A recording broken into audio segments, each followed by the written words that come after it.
Just Future Project is one of the members of our coalition, and they deal specifically, and Senator Morrissey, I know you know them, they deal specifically with VCBR. And if people don't know what that is and what that's about, I know I personally was completely appalled last year when I learned what it is. VCBR is a place where if you were in prison for a quote violent sexual crime, when you get to the end of your prison sentence, you can be continually detained. So you've served your time and they put you in a supposed mental health facility. And then at that point, that person is staying in prison, basically, they don't call it prison, staying in prison on a crime that they will supposedly commit in the future. I don't know about all of you, but I think this is appalling and I have no idea how it's legal. So with that said, Garnet, I think you're on here, or Kirsten, whoever would like to ask one of your questions. I know you had a few questions. We only have a few more minutes, but if you could ask whichever one is the most pressing for you, that would be wonderful. Well, I'm on, so I'll start. This is Garnet Robins-Baughman, and I'm with Just Future Project. You already asked something. The COVID, and I apologize for reading it. The COVID-19 pandemic has put Virginia in financial straits, getting back to what we were just talking about. Making mass incarceration, including those imprisoned in the shadow prison of VCBR, run by the Department of Behavioral Health and Development Services for the Attorney General's Office, untenable. The cost of incarcerating these citizens who have completed their prison terms is over $130,000 per person per year, and that's just what's disclosed. Currently, 440 people. The more and more are being added to fill an additional 258 cells. Virginia communities are desperate for real mental health and social services. What are you committed to doing to ensure that these funds are equitably distributed to the communities where their need is the greatest, so true mental health and social health can occur? Let me start. I have asked legislative services to draft a bill for the 2021 session to end this appalling situation of civil commitment.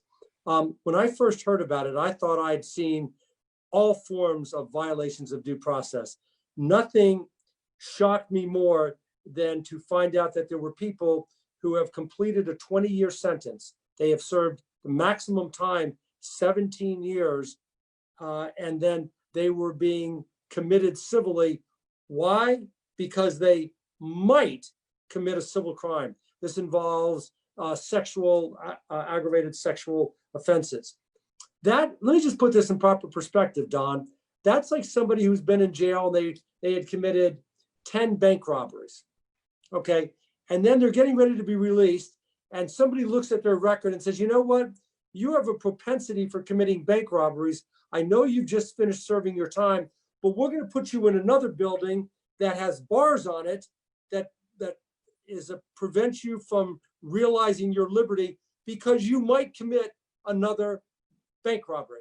You might commit another grand larceny. You might possess another Schedule 1 or 2 drug. It's appalling. It violates every notion of due process that I can think of. So I've asked, my staff and I have asked legislative services to draft legislation. Patrick and Don, hopefully we will get that out of the Senate, and you will have an opportunity to vote in the House once and for all to end this appalling practice of civil commitment, because somebody might commit a crime in the future. Well, that bill will definitely save money, because we're spending hundreds of millions of dollars to operate VCBR right now, to warehouse people, to your point, for not crimes they committed, for crimes that they might commit. It should be declared to be unconstitutional, and to see them put themselves in tie themselves in knots, the Attorney General's office, even Mark Herring's office, to see how they put themselves in knots to make stuff up, to have these civil commitment hearings. This whole process seems to be rigged to me. And so we need to revamp our civil commitment process. We need to end it and release people. These set of sexually violent predators these criminals, these people are no more likely to reoffend than anyone else. And probably, in fact, they're probably less likely to reoffend than most anyone else. And so we're locking them up for what? Out of fear, not out of facts, not out of science. And we have to do something about it. You know, folks, my legislative assistant just provided me with a statistic. VCBR was given $110 million to build a new facility in 2019. Imagine how much, if we had donated or dedicated that same amount of money to providing actual rehabilitation services, how much we would have improved the Commonwealth. So whoever is interested in that question that's out there that's listening, there's a number of us that have this on our radar. Thank you.